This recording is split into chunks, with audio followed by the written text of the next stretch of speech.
A continuación, nuestro siguiente panel, Padres que no se rinden, desafíos y lecciones de criar con amor e inclusión. La crianza es un camino lleno de retos, aprendizajes y sobre todo amor. En un mundo en constante cambio, los padres enfrentan nuevos desafíos para educar, guiar e incluir a sus hijos en una sociedad más diversa y equitativa. Este panel busca abrir una conversación honesta y profunda sobre la importancia de la inclusión en la crianza, el impacto del amor en el desarrollo infantil y cómo podemos formar una sociedad más empática desde la familia. Para compartir su experiencia y visión sobre este tema, nos acompañan Miriam Silva, consejera de WEF Iberoamérica Nuevo León y directora adjunta de MicroPlus. Mariruz Villegas, presidenta de la Fundación MGAS-AC. Andrés Bianchiotto, cofundador de Kumar Center Los Dos Hemisferios de Luca. Moderando esta conversación nos acompaña Zaira Cepeda, CEO and founder de Unlocked EA y empresaria. Demos la bienvenida con un fuerte aplauso a nuestros panelistas. Muchas gracias.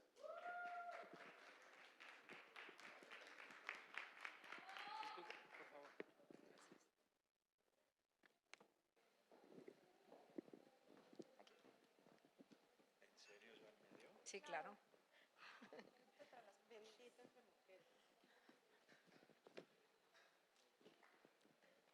Muy buenas tardes, ¿cómo están? Yo me siento muy orgullosa y muy emocionada de estar en un panel tan necesario en una sociedad tan diversa como es la sociedad mexicana. Y de la mano de proyectos admirables que no solamente se han convertido en unos líderes de opinión, sino en unos actores que representan a miles de familias y que son ejemplo para papás, para mamás y sobre todo para una sociedad donde debemos de generar más conciencia, más inclusión y pues bueno, en este preámbulo donde criar a los niños se ha vuelto en un reto no solamente de valientes, ¿no? Están de acuerdo que hoy el decidir ser papás requiere mucha valentía, pero también requiere mucha conciencia, requiere que seamos padres y madres más capacitados, más conscientes de poder lograr el que con nuestra paternidad y nuestra maternidad podamos hacer un cambio en una sociedad tan diversa. Así que pues quiero empezar con la primera pregunta, con mi querida Miriam Silva. Hola, ¿qué tal? Encantada de tenerte aquí. Y creo que es algo que nos interesa a todos, es ¿cuál es el mayor desafío que enfrentan los padres al promover una crianza inclusiva y basada en valores de equidad? ¿Y cómo podemos romper con los estereotipos tradicionales de crianza que vamos sembrando generación tras generación? Híjole, qué gran pregunta. La verdad es que creo que nos toca mucho reaprender.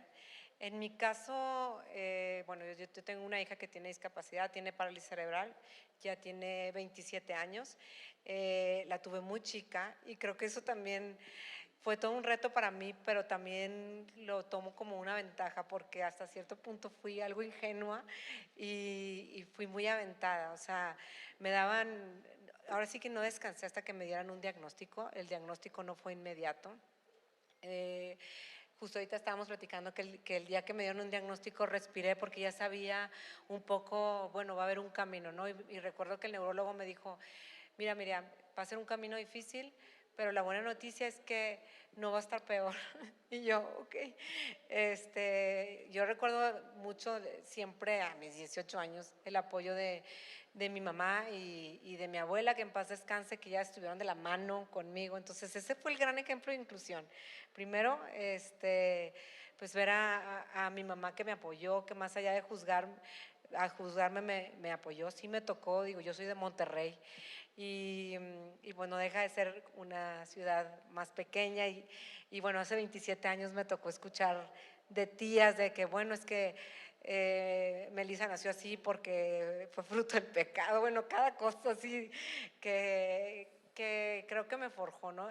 Y creo, ahora de 27 años después, que hemos avanzado. O sea, creo que la verdad cada vez veo veo que la gente es más inclusiva, cada vez se habla más de estos temas.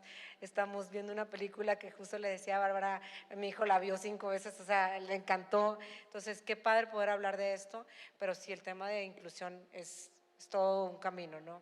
Entonces, es un Y poco mi contexto. No, por supuesto. Yo creo que uno de los temas que comentas es este acompañamiento de las personas que están alrededor de ti, Sí. ¿no? Las cadenas, hablas de tu mamá, hablas de tu familia, y cómo el juicio muchas veces puede, en lugar de ser una limitante, tu mayor impulsor para sacar adelante pues lo más valioso que hoy tienes, que es tu hija. Totalmente. Melissa es mi maestra. Creo que todos nosotros vamos a decir eso. Es que vamos a aprender tanto de este panel.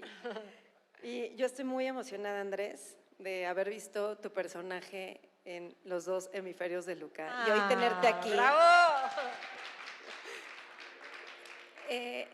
Y de verdad que se me pone la piel chinita. O sea, me pone la piel chinita con los 3, ¿no? Pero a Mary Rose conozco muy de cerca y la amo y la admiro, pero hoy verte como papá, ¿no? El verte en esa pantalla y el hoy, el darte, me encantaría terminando esto, darte un abrazo, porque el enfrentar el abrir tu caso y exponerlo como ejemplo es de aplaudirse. Así que hoy quiero que le den un aplauso aquí a mi querido Andrés y a Bárbara, que no está aquí. Acá está, no te había visto. Y quiero que nos comentes aquí al auditorio cómo impacta la educación inclusiva en el desarrollo no solamente emocional, sino también social de nuestros hijos.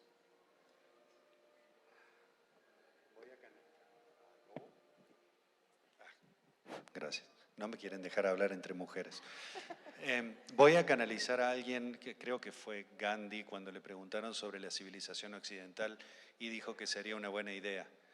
La educación inclusiva sería una muy buena idea que me gustaría que exista en el país, en la sociedad, en el hemisferio. O sea, estamos muy atrasados en educación inclusiva.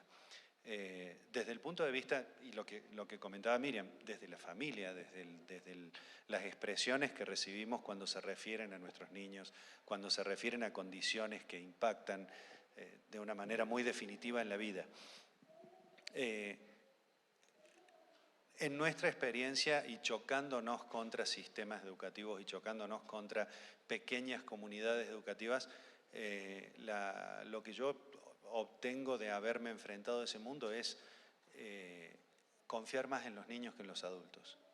Los niños tienen una naturalidad y una actitud positiva y una ansia de exploración y de conocer al prójimo que no tiene reflejo en los adultos que supuestamente deberían estar educándolos. Cuando, después de mucha insistencia con Bárbara, tratamos y logramos que Luca fuera a una escuela regular y entrara en primaria y llegó directamente en 4º grado a una escuela regular, la más grave preocupación que tenía todo el contexto de la escuela era que no había rampas. Rampas que costaron 6.000 pesos, pero había 40 maestros y personal escolar que no tenían la menor idea de qué hacer con un niño con discapacidad. Nunca en 50 años de historia de la escuela habían tenido uno, no sabían, salvo alguna neurodivergencia que se atendía mal. La única preocupación que tenían ellos era de infraestructura y no de conocimientos. Y hoy, 3 años después, Luca está terminando la primaria y sus compañeros son el mejor elemento de inclusión que tiene esa escuela.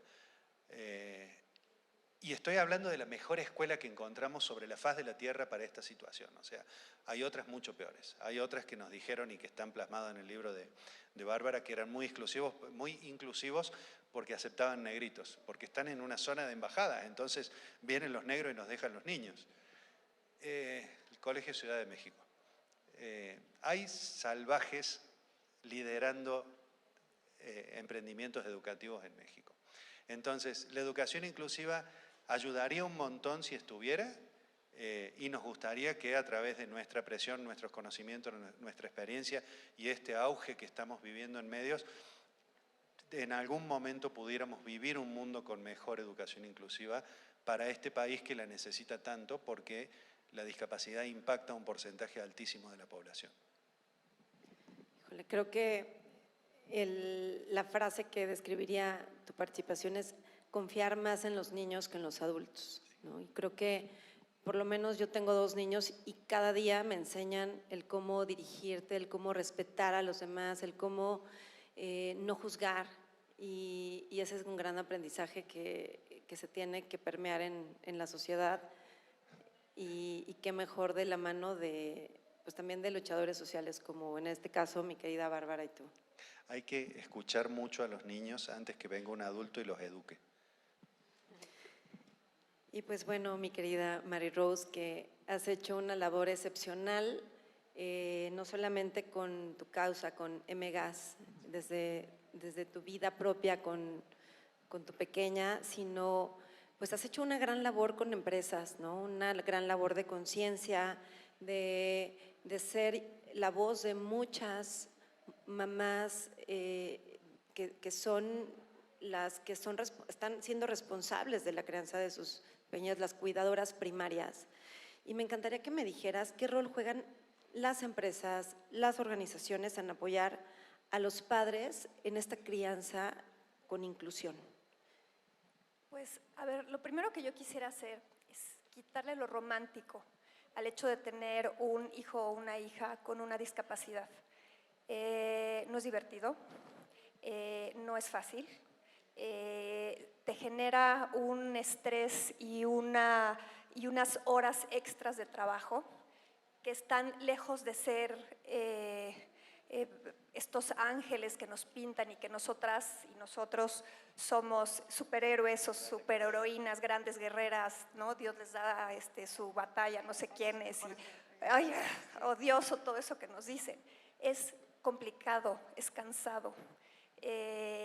Y si no tienes las herramientas y si no tienes esa famosa red de apoyo, y esa red de apoyo y esas herramientas vienen también desde tu lugar de trabajo, porque muchas y muchos de nosotros somos no nada más cuidadores primarios, sino somos también jefes de familia. Y cuando tienes un hijo con una discapacidad o una enfermedad crónico-degenerativa, los gastos también son mayores. Entonces, muchas veces tienen que trabajar los papás, pero también las mamás que somos solas también tenemos que cuidar y tenemos que aportar, y tienes que pagar terapias, medicamentos y toda una bola de cosas extras. Entonces, si no tienes ese apoyo también, esa red, no nada más de tu familia, de tu gente cercana, la gente que te quiere, también de tu centro de trabajo, entonces se pone todavía más complicado. ¿Qué es lo que se trata de hacer? Pues de concientizar que en los centros de trabajo y en general en temas de políticas públicas, que a las y los cuidadores primarios, ahora ojo, lo que yo les voy a platicar, hay poco censado en temas de discapacidad en general, porque además se censa la discapacidad en general, ¿no? Cuando la verdad es que dentro de las diferentes discapacidades pues hay diferentes, pues tal vez incluso maneras, ¿no? De intensidades y maneras también en que se debe de afrontar este tema. Pero en general en las empresas lo que se trata de hacer es de concientizar, y en políticas públicas, que las cuidadoras primarias, que por ejemplo de mi universo, o sea, nosotros dentro de la Fundación MGAS llevamos más o menos 10,000 personas beneficiadas. Entonces, de ese universo, el 85% de los hogares están liderados por una mujer y una mujer sola, o sea, una jefa de familia sola, que tiene que trabajar. Entonces, hay realidades donde hay esta red de apoyo y esta red de apoyo tiene ciertos privilegios, entonces los niños tienen acceso a otro tipo de cuidadoras, a lo mejor alguien que te ayude, a lo mejor las abuelas, las tías, las escuelas. Hay realidades donde, muchísimas realidades se me hacen en un país como México, donde no hay esto, entonces las mamás pues tienen que tomar difíciles decisiones entre le doy de comer, lo cuido, lo llevo a la terapia o qué hago. Entonces, en cuanto a las empresas y los centros de trabajo, es bien importante que exista esta conciencia en que las que somos cuidadoras primarias o los cuidadores primarios deberíamos de tener un poco más de flexibilidad, y creo que esa es la palabra clave en esto. Ahora con el trabajo remoto, creo que eso, ¿no? Ahora que se habla de trabajo remoto, a lo mejor eso es más sencillo, pero sin duda sí hay que tener políticas sólidas, no nada más con relación a las personas con discapacidad, sino también en cuanto a las cuidadoras primarias, y entonces tener estos programas en los cuales también se nos tome en cuenta, ¿no? Nosotros dentro de la Fundación, y desde ahora que estuvimos en Naciones Unidas hace una semana, abogamos mucho por el tema de tomar en cuenta las cuidadoras primarias, tomar en cuenta que también si se van a dar apoyos, no nada más se tome en cuenta a la persona con discapacidad, se tome en cuenta a quien cuida, y quien cuida también no nada más es un tema de, ok, te voy a dar flexibilidad en el horario, tal vez voy a tener contigo ciertas prerrogativas que no tendría con otros, que sí se valen. Pero también creo que se tiene que tomar en cuenta los accesos que también las cuidadoras primarias debemos de tener a temas de salud física, de salud mental y emocional, y también generar estos espacios, ¿no? Donde también nosotras podemos descargar un poco pues lo que significa, lo que decíamos, este trabajo extra. Entonces, algunas empresas empiezan a tener este tipo de, o sea, de incluir, o bueno, por lo menos lo hacían hasta hace no mucho, incluir este tipo de políticas en los cuales a las y los cuidadores primarios pues se les tenían un poco más de pues alguna forma en que pudieran tomar, por ejemplo, ciertos permisos para atender a los doctores, etcétera. En el tema de las enfermedades, por ejemplo, ya está legislado en México que si los papás tienen que acompañar, por ejemplo, a una hija o un hijo con cáncer, que entonces no puedan perder el trabajo por eso. Y creemos que ese tipo de políticas se debería de pues, extender también a temas de discapacidad y de otro tipo de enfermedades. Creo que nos has dado una lección el no romantizar el tener un hijo con discapacidad. Creo que en la medida que entendamos vamos a ser más empáticos y en realidad dar las herramientas. O sea, aquí hay muchos dueños y dueños de empresa, hay jefes, ¿no? Y en la medida que entendamos que este acompañamiento a los cuidados primarios es una gran responsabilidad como sociedad, vamos a poder hacer en conjunto y que a veces lo vemos muy lejano, ¿no? O sea, a veces hay gente que como que no lo siente propio, siente que la discapacidad pues nunca le va a tocar, pero si lo pensamos en temas de adultos mayores, pues muchas veces pues es muy probable, ¿no? Que sobre todo en México, que los cuidados también de las personas mayores recaen en las mujeres, pues entonces que en algún momento te toque cuidar a tus padres, a tus abuelos o a los adultos mayores, ¿no? Por supuesto. Y bueno, ahora voy contigo, Andrés. Mira, creo que aquí habemos muchas y muchos que nos encantaría conocer qué herramientas prácticas utilizan los padres para educar con diversidad y empatía. Y no nada más me refiero a padres que tienen un hijo o una hija con discapacidad, sino en general. Tengo otro hijo, que es una ametralladora de preguntas. Y eso sirvió mucho para imponer temas. O sea, en realidad no he encontrado, tampoco he investigado, pero no hay una metodología pedagógica para acercarse mejor a los niños. Estamos en una época donde tendemos a optimizar todo y buscamos siempre el top of the line, y si nos podemos pasar una semana investigando audífonos en Amazon antes de poder comprar uno. Pero la verdad es que la vida ocurre mientras la pantalla de Amazon está ahí esperándonos. Y los niños preguntan y hay que responderles con la verdad, y hay que responderles con el mundo, sin romantizar, sin esconderles. Hay que responder más o menos con lo que sabemos sobre el planeta. Y eso generalmente nos permite también establecer estos temas de conversación sobre la mal llamada tolerancia, sobre explicar las miles de facetas que tiene la inclusión en términos de preferencias, en términos de los tipos de pareja, en términos de los estándares de cuerpos, de las costumbres de diversas culturas. Nosotros tenemos esta suerte autoinfligida de que viajamos por el mundo y le dimos la vuelta al mundo para encontrar una solución de salud para mi hijo, y nos llevó a conocer la cultura india, que es absolutamente opuesta a todo lo que conocíamos antes.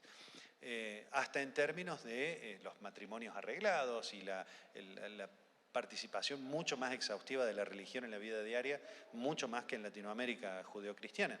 Entonces, hablar de las múltiples religiones, hablar de las múltiples sexualidades, hablar de los problemas que tiene la sociedad actual, la violencia y los buenos y malos gobiernos, ayuda un montón a establecer niveles de diálogo. Y eso es muy interesante en términos de la respuesta que tienen los niños. Al niño lo tratas con respeto y te devuelve crecimiento.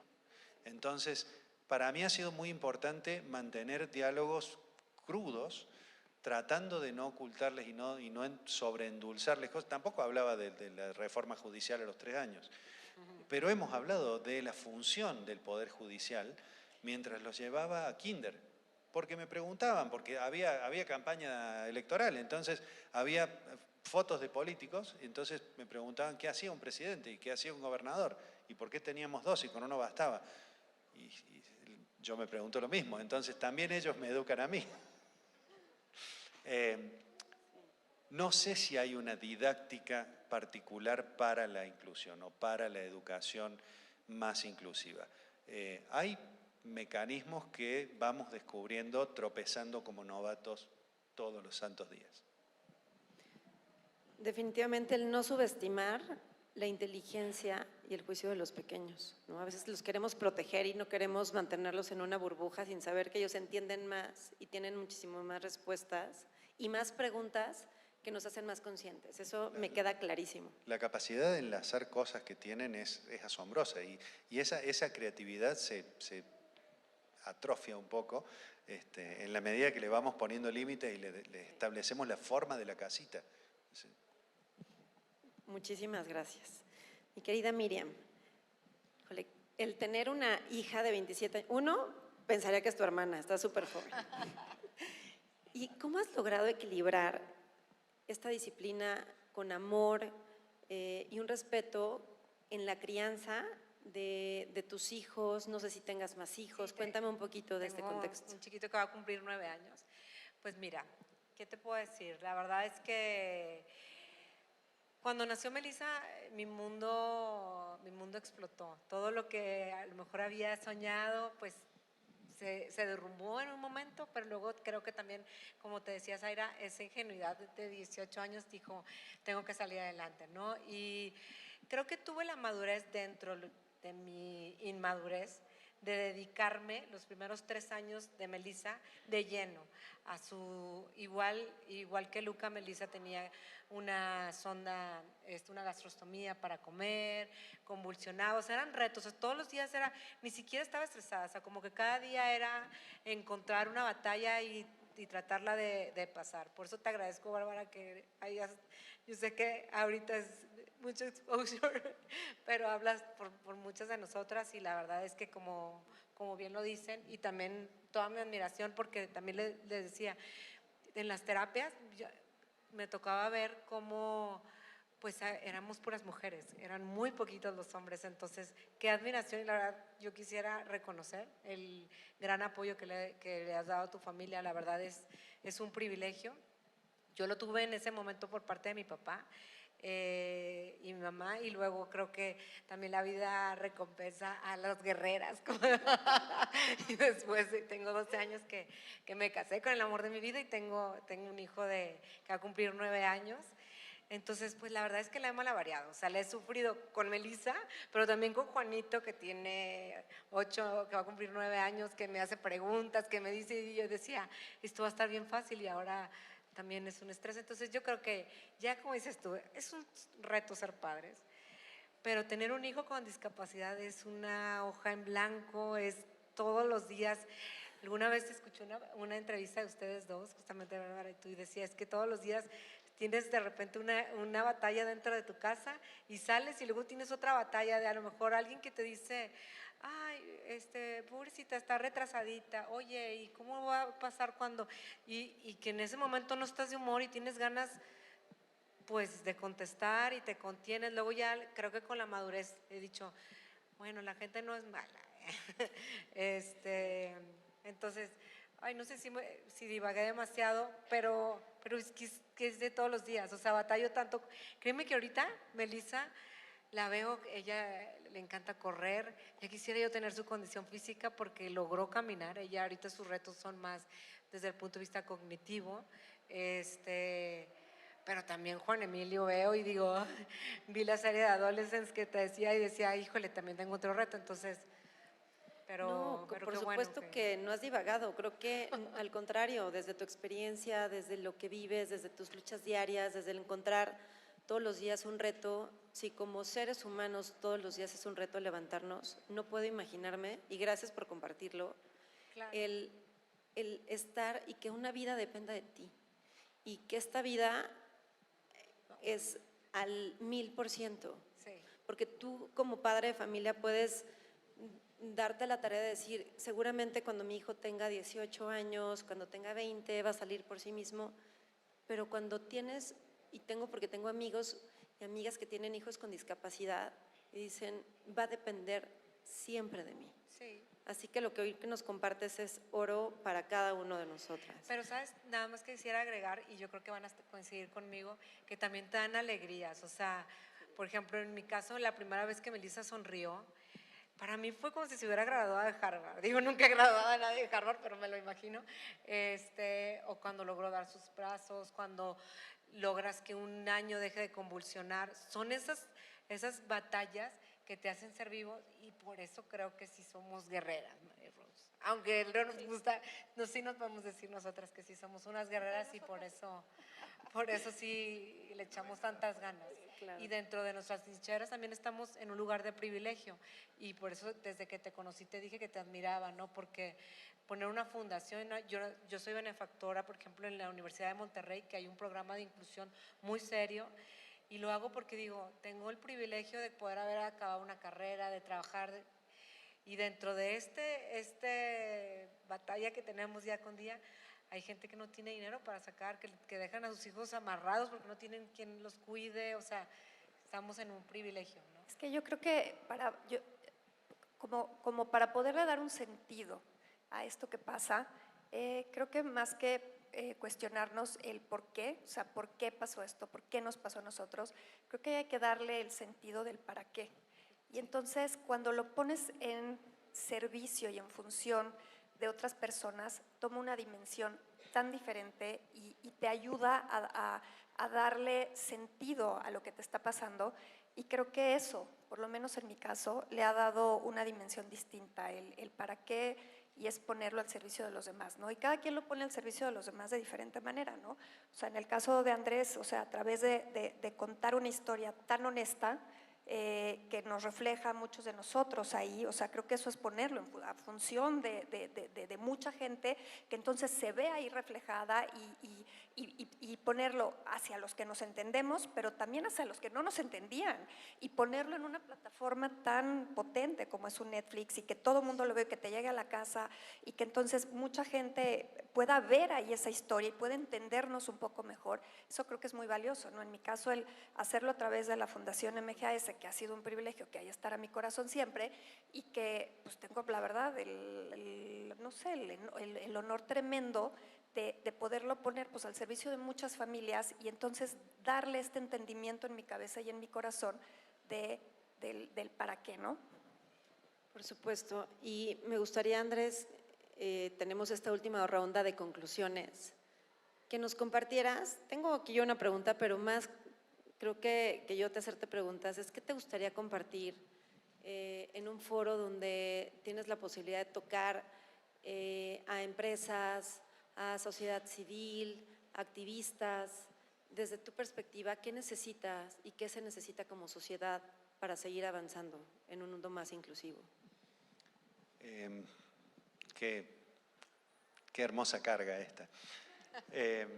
Desde un punto de vista en términos de negocios, y que mi vida ha transcurrido alrededor de los negocios, estamos inmersos, ya no hay que convencer a nadie de que estamos en la era del conocimiento, que los mayores activos de las empresas y los mayores activos sociales se tratan de conocimiento y educación.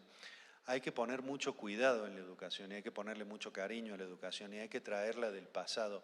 La educación en México está abandonada hace 60 años, y eso nosotros, los que estamos acá, no lo vivimos porque podemos pagar escuelas caras, pero el entorno donde se desarrolla la sociedad, el tipo de diálogos que hay en la calle, el tipo de información que circula en el metro de la Ciudad de México es de baja calidad, es de bajo impacto intelectual, porque el calibre intelectual estándar, promedio de la sociedad, ha bajado paulatinamente, por más que haya siempre un 4 o 5% que tenga acceso a la escuela cara. La inteligencia, la cultura, el diccionario de la sociedad pierde cada vez que dejamos la educación abandonada. Y si tenemos la intención y la oportunidad de reformar la educación hacia el futuro, podemos incluirle una pata fuerte de inclusión. Porque si estamos en la época del conocimiento, las discapacidades pasan a ser cada vez menos relevantes en términos de cómo impactan en la vida diaria, en la vida productiva y en la vida comunal de la sociedad. Las empresas, y ahora tocando el tema que hablaste, Marirós, las empresas siguen organizadas bajo un diseño que viene directo de la militarización y de la revolución industrial. Están hablando de turnos fijos, de grupos, de cohortes de gente, de niveles y estratos y jerarquías, cuando ahora un censo de cómo es la población de mi empresa y alrededor de la empresa me permitiría diseñar soluciones muy flexibles que incrementarían muchísimo la productividad y el ingreso. Entonces, con educación mejoramos la productividad social, con flexibilidad, datos y buenas iniciativas mejoramos la productividad empresarial, y nos quedarían pocos factores, mucho más acceso a la salud, cierta mejor predisposición del gobierno para atender a los casos de discapacidad, pero con dar esos dos primeros saltos estaríamos preparados para que la próxima generación no la pase tan mal. Me encanta. Miriam, ¿qué te gustaría concluir? Pues primero que nada quisiera agradecer a Women Economic Forum que dé espacio para hablar de estos temas, ¿no? Primero que nada agradecer a la gente que se interesa en estar en este foro, porque sí, definitivamente la discapacidad es un tema que es tabú, es un tema que a veces no se habla con la franqueza que se tenga que hablar, como lo dices tú, no hay que romantizarlo, hay muchos retos, pero también creo que también vivimos una aventura llena de amor. O sea, yo creo que Melissa, en mi caso, justo te platicaba, yo no sé qué hubiera sido mi vida si Melissa no hubiera llegado. Creo que me ha hecho la mujer que soy ahora, lo consciente que soy ahora, que me ha hecho valorar también ahora la maternidad con Juan Emilio, valorar también, por ejemplo, al niño, digo, bueno, Melissa no va a poder estudiar una carrera, pero ¿por qué no yo le doy el privilegio a alguien con otra discapacidad? Porque cada discapacidad es diferente, que sí va a poder estudiar una carrera como es en el PITSIE, que es un programa que está en la UDEM, y puede decir, es que yo ayudé a él y él se va a graduar, y asegurarme que entre a una empresa, o sea, la verdad no saben cuánta ilusión me da.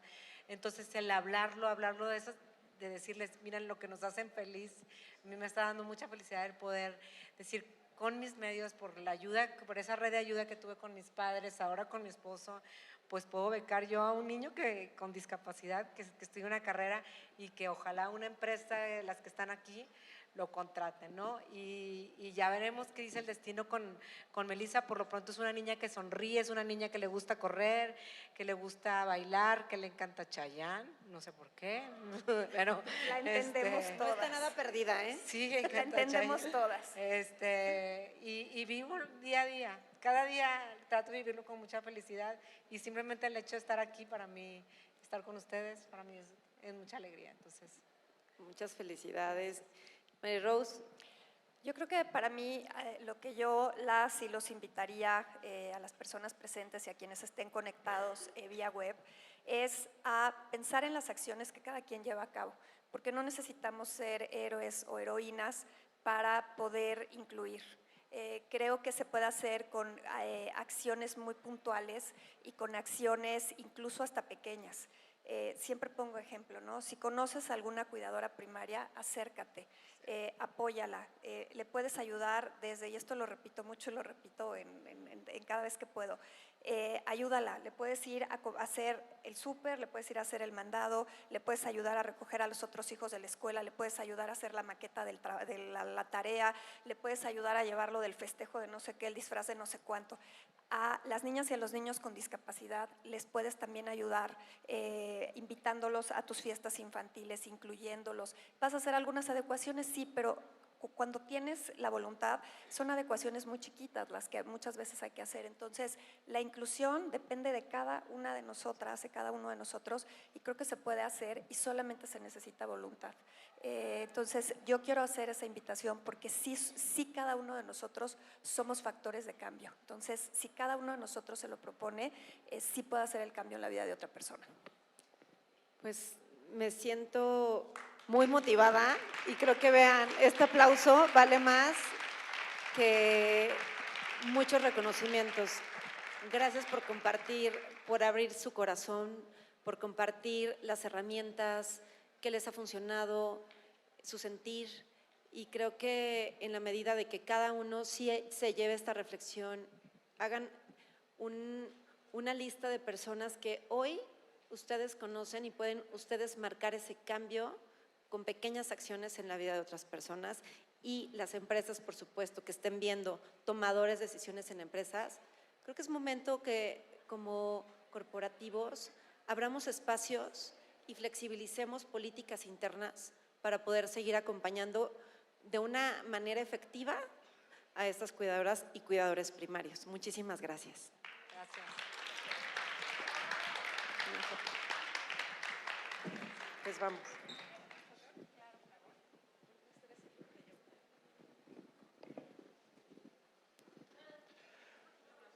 Gracias por compartir sus experiencias y reflexiones sobre la crianza con amor e inclusión.